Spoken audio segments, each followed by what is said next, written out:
Who is Zeke Bayt?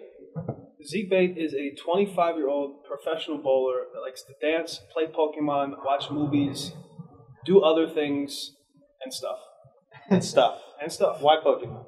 Pokemon because I actually got really into it recently because I realized you could breed individual Pokemon for certain things and then train them all the way up. I just gotten way more fun. I did not know this existed as a kid. I was missing out. So a 25-year-old bowler. What is bowling? What does bowling mean to you? Bowling means everything to me. It's my life currently, but it's more so the most difficult mental sport on the planet for me. And because of the variables, the constant changing of the sport, there is no conquering this sport. There is just figuring it out in spurts. So it's super challenging, very fun. So it's just a constant battle for you. It always has your brain going. Definitely. And you really enjoy it. And there's a lot of truth to that. I mean, we bowl a tournament like the World Series, and it's 4 days, and you're bowling on a different pattern every day, but not the same. The same thing isn't going to work every day. So you got to constantly adapt to what's out there. So where do you see yourself in the next 5 years? Is there a certain type of person, certain type of bowler, so much success? What's the Zeke in 5 years look like? I just want to. The Zeke in 5 years is kind of the same Zeke that's going to be in 10 to 15. I want to make bowling, or I want to at least help. I want to help make bowling as big as it possibly can be.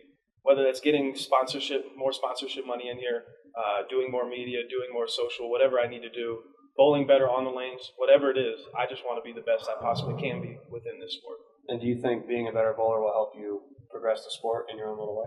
I think being a better person will help me be a better bowler, which would then help me progress through the sport. So I try to become a better person every single day, and then in turn try to use that knowledge to be a better bowler, and then so on and so forth. Do you have a message that you would give to other fellow bowlers out there that maybe help in your mission to progress the sport?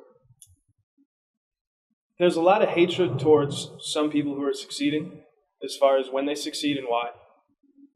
As far as my advice would go to bowlers that are coming up is the harder you work, never take away from someone else's work. So you work as hard as you possibly can, and you put up the scores you possibly can, and you worry about that. You don't worry about anyone else. You root for them when they do well. If you don't like them, you ignore them. If not, you root for them. Plain and simple. Do you find that difficult at times? I did. I used to find it really difficult because I would work so hard and then not get the success that I wanted, and see someone else get it, and it's really easy to turn into jealousy. Oh, sure. So easily. Absolutely. But once you learn that, it's like you can't control what that person does. That person has their problems, has their successes. They deserve whatever they deserve. And if they deserve to do great this week, support them because that's what they're doing. Absolutely.